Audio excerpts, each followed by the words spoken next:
मंत्री नरहरी झिरवाळांच्या निर्णयाविरोधात अधिकारी कर्मचारी संघटना एकवटल्या. लेखणी बंद आंदोलन.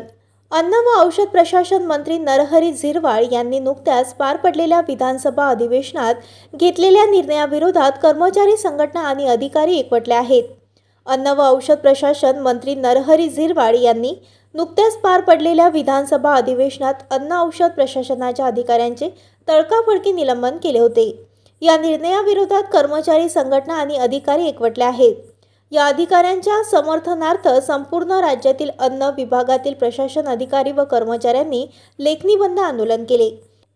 कोणतेही सबळ कारण नसताना मंत्री नरहरी झिरवाळ यांनी केलेली ही कारवाई ही अपमानास्पद आहे.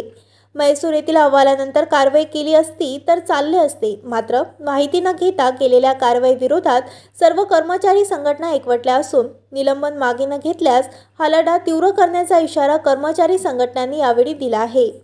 नंदुरबार जिल्ह्यातील अक्कलकुवा येथील व्यापारी महेश व रमेश तंवर यांच्या दुकानात अतिप्रमाणात तेलाचे साठे आढळले.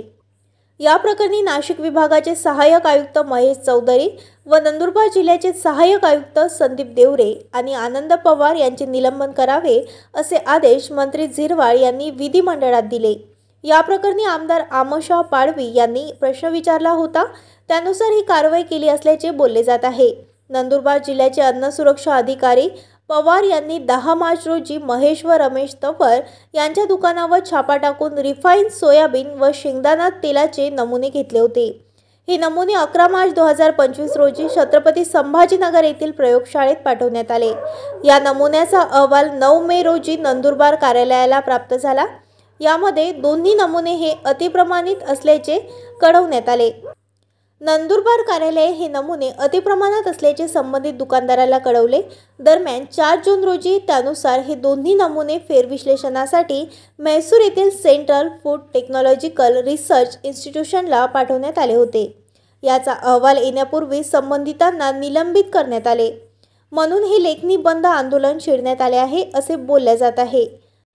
जर कोणाला अशा पद्धतीचं चुकीचं कुठं चाललं असेल, भेसळ असेल किंवा थेट कोणाला जर जाणीव झाली, त्यांना कुठल्याही ह्या विभागाच्या संदर्भातला कुठली तक्रार म्हणा, सूचना म्हणा द्यायची असतील किंवा सजेशन द्यायचं असेल तर त्याच्यासाठी टोल फ्री नंबर आहे, तो सर्वांनी घ्यावा.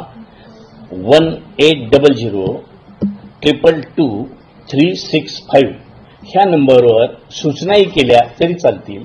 सारखा कंप्लेंट करणं ह्याच्याबरोबर सूचनाही कराव्यात, त्याच्यातून सुधारणा काय व्हावी ह्या पद्धतीचं मार्गदर्शन जे काही ह्या विभागातले तज्ज्ञ आहेत त्यांनी त्या ठिकाणी करावं.